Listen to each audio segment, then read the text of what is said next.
right, I think we're back. So let's give folks a chance to find the new stream. Not much I can do about the internet. It is what it is. But as long as I can keep coming back, as long as it doesn't stay down for too long, and it seems to just blink out for 1 second. That's all that happens. But we will tarry on. You can't keep this boy down. Okay.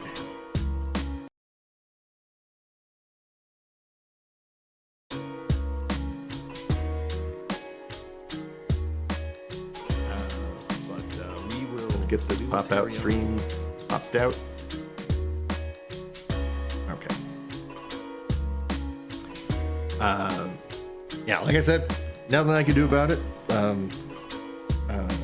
Everything is working as it's intended, other than the internet. So, what can one do? I don't, but at least at this point, everyone is. I too am sorry about my Wi-Fi.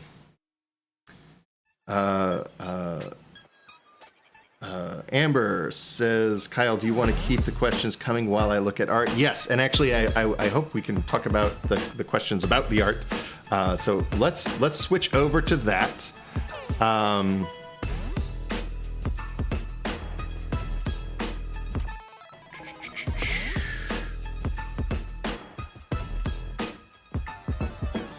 Let's switch over to that. This would be a great time to talk about art.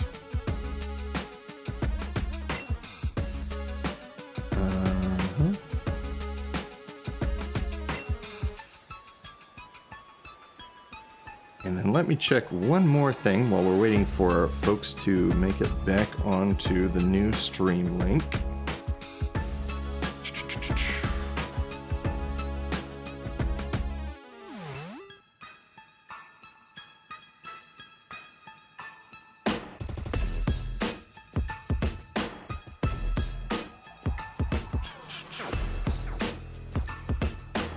Check just one more thing. Settings.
Okay, I've got that sorted out.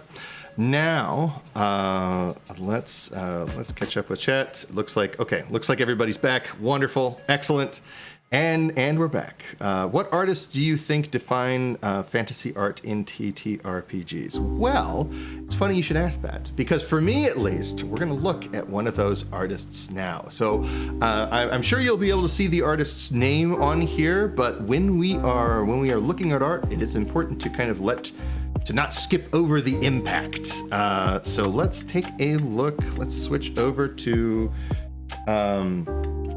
here we go.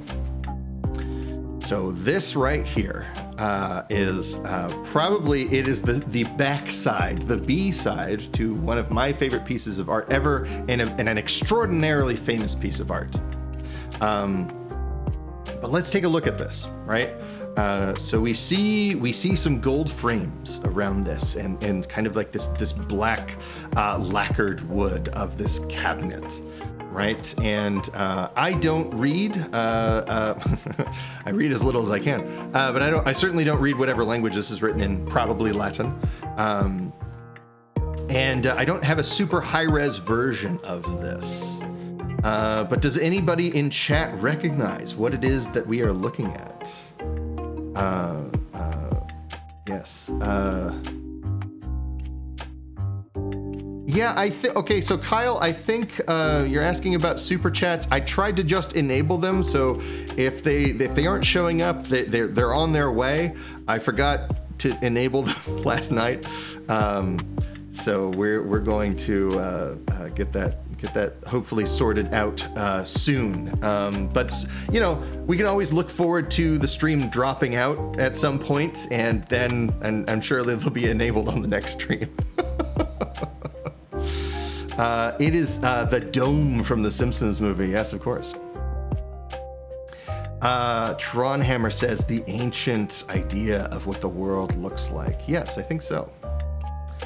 I think so, right? So we have sort of like this big kind of flat Earth model right here, and then we have the firmaments of the skies and the deep churning waters upon which the primordial lands were first crafted, and then we have, of course, this individual kind of hanging up here. Let me grab something to.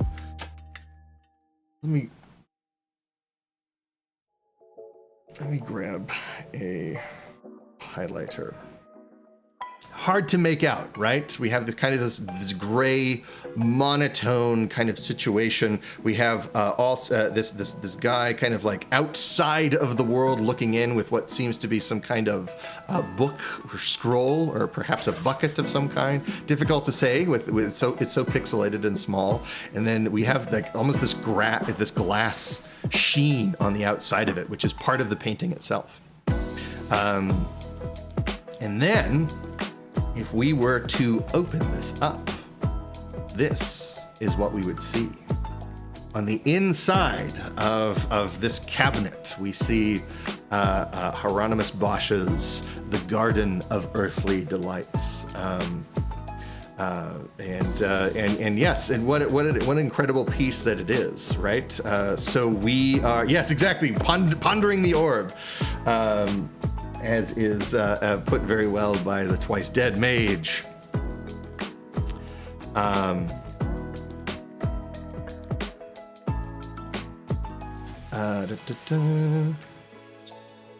Yes. Yeah, exactly, right? So we are here. We're looking at Hieronymus Bosch, and thank goodness somebody uploaded an absolutely enormous image of this on to the Wiki Commons. It's like, you know, it's like just like, look at how much detail we can look at this before it starts to get pixelated. Right? We can look at these tiny little, like these brush strokes that are made out to be these birds right here. So this is some of the art that I want to look at right here. And as we go through here, we are kind of led to kind of view this as a sequence. And this is sort of like the first mystery that we can ponder for ourselves. When confronted with the sequence, when we open up this cabinet, we see this triptych. We have, one, two, three images to kind of look at. So is this some kind of sequence? Is this sort of like, or are these all happening simultaneously? I think probably we're going to find some kind of sequence to put them into, and I think, this is sort of the easiest conclusion to come to. But what is actually being saying here? What is the thesis of this pieces? So let's just zoom in here and kind of go through here in sort of excruciating detail. Let's take a look.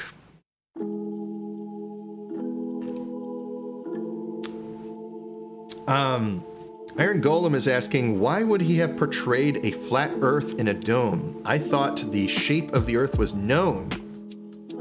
Yes, in a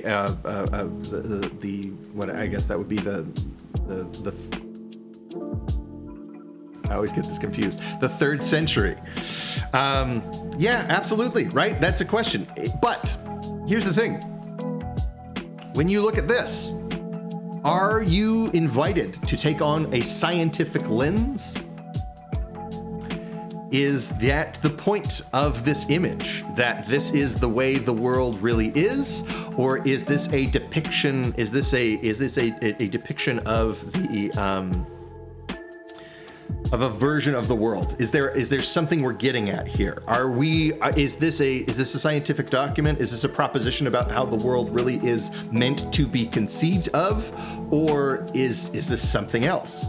I think especially in America, we are kind of really led to look at religious iconography as a literal interpretation of the way the world actually is. But I see very little reason to believe that that is the purpose of all religious art across all time.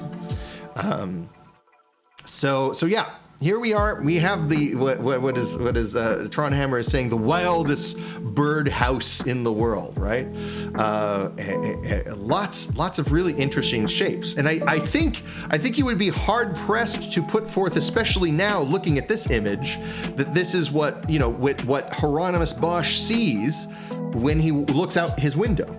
Like there are significant artistic maneuvers being made here. There is a level of interpretation and a point of view that we are being invited to enter into, right? So Hieronymus Bosch seems very capable of painting whatever he wishes. So our question is, why did he paint it this way? Yes. So these are great.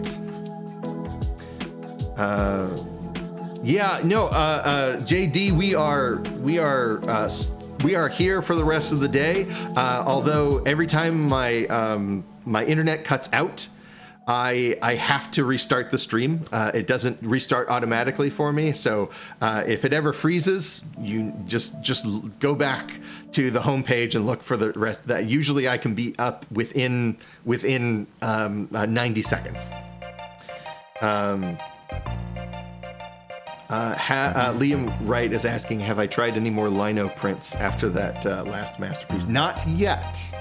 But I have some plans, but I have lots of drawing to do for Monstrous before that. But yeah, we're looking at this. What do we see? We see kind of these enormous flocks of birds flying every which way. They are tracing incredible patterns and lines everywhere in the air. And Twice Dead Mage says, this piece just sucks me into another man's nightmares and dreams. I think so. I think that is the, yes. So someday we'll find it, Jose. The rainbow connection, right? So we have all of these wonderful, we have this, just look at this incredible dynamic zigzag pattern of birds that's like swooping and going in and out of all these areas.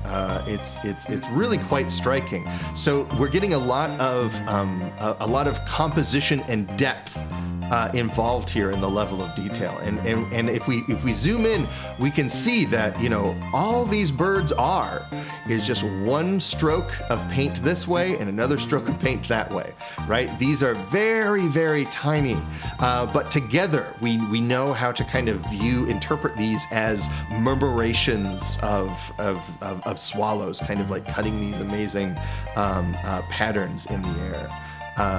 We get lots of these birds.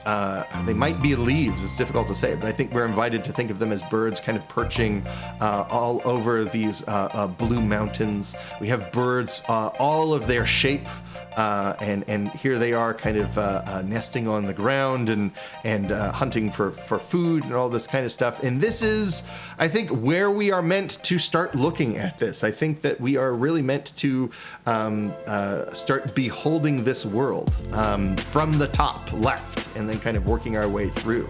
And we can see even from the external of this of this cabinet that houses this whole painting, we can see that we have a lot of these kind of similar shapes that are making up the landscape. So again, we're kind of meant to say, like, now we are inside. Before we were outside, hovering over the waters of the earth with the Almighty, and now we are in this kind of like consummated work of creation here. And we get lots of what? So what are these birds up to, right? What are they doing? They seem to be feeding. One might even say they seem to be multiplying, right? We have sort of a certain, I don't know if I really want to get into sort of the actual words that one would use to describe these shapes, but right, I think we can use our imagination thinking about the biological acts of multiplication. and that is, you know, they are being fruitful and multiplying and covering the earth, right?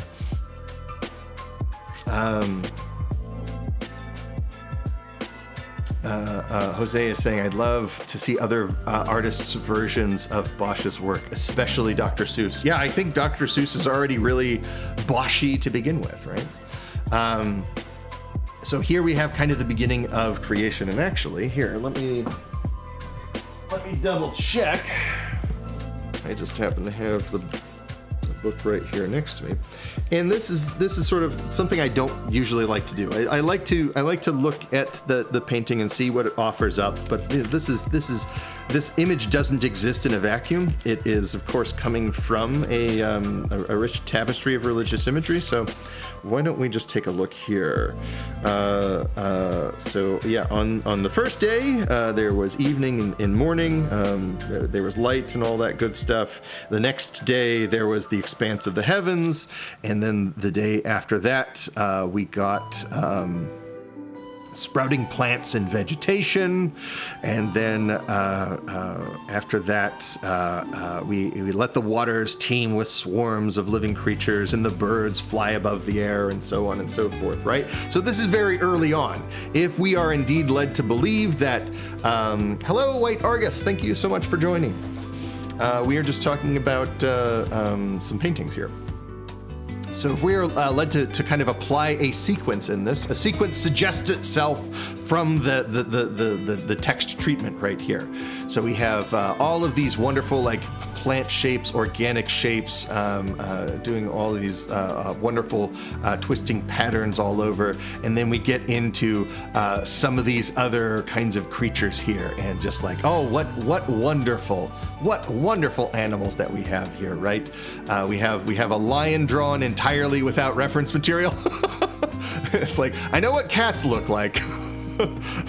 And you're telling me that lions have sort of different things happening with them? Okay, I think I got that.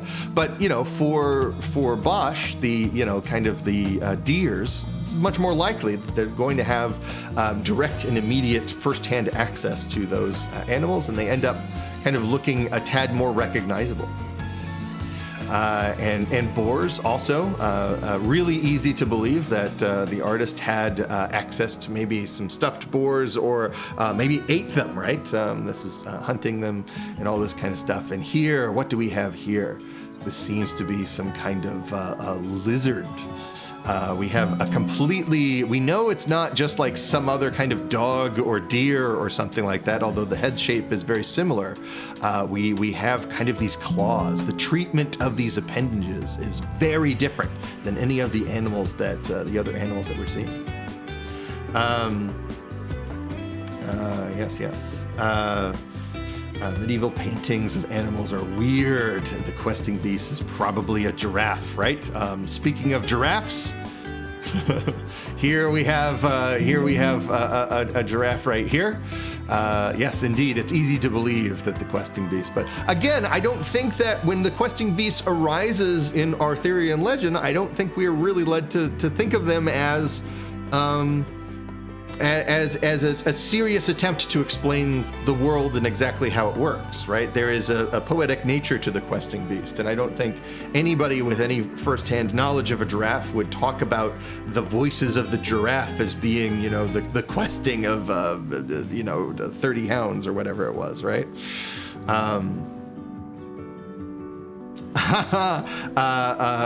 Jose asks, what are the odds that we can eventually convince Kyle to create a series of maps based on the Bosch triptych?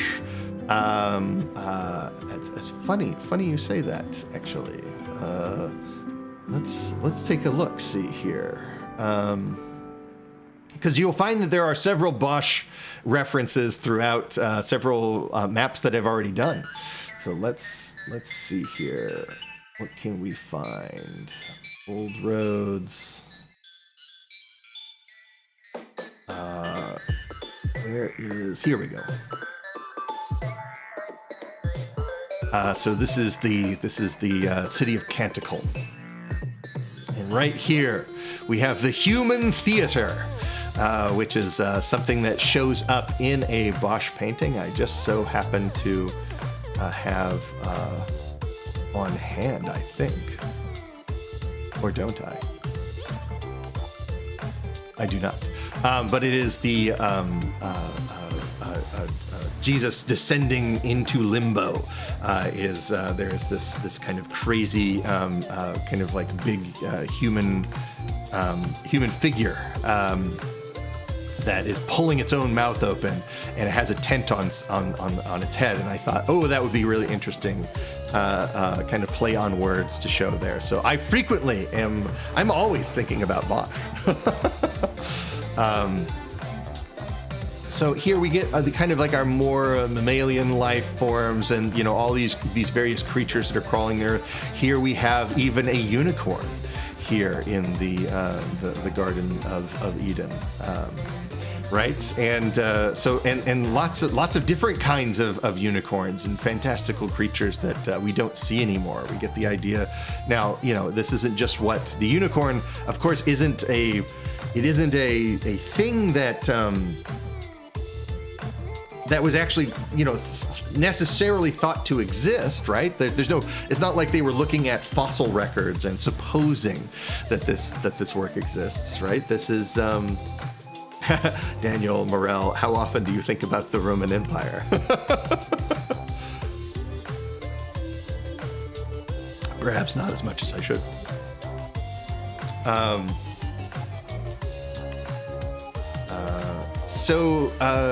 So yeah, you know, we have again, like there's something, you know, these unicorns have these wonderful, almost like prehensile tails that horses don't, right? Like this is not just what we thought horses might look like, or like the mistaken skeleton of an ibex. This is not a scientific proposition.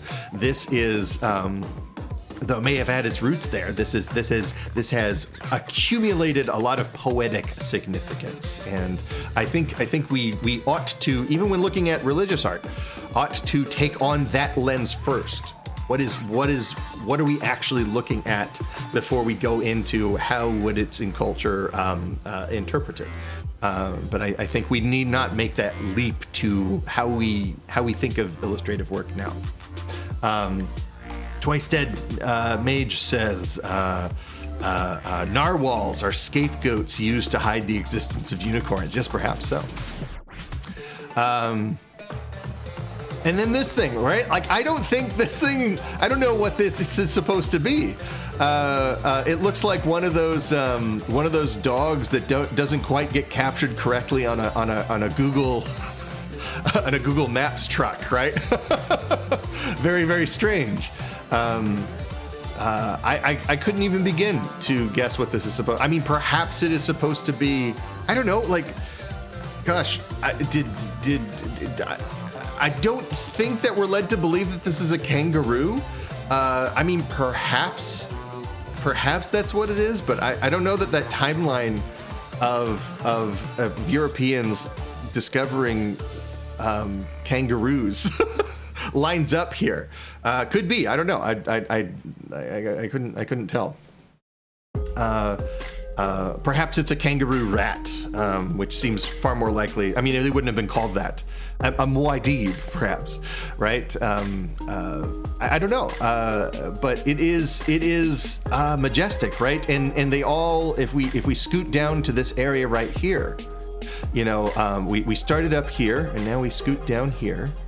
And we see all of this complicated life teeming all over the world, and they are kind of obeying the orders of the natural world, like everything to its kind and all that, and you know, bears are climbing trees and eating fruit, and monkeys perch upon the great elephants, and here we have the lion eating off of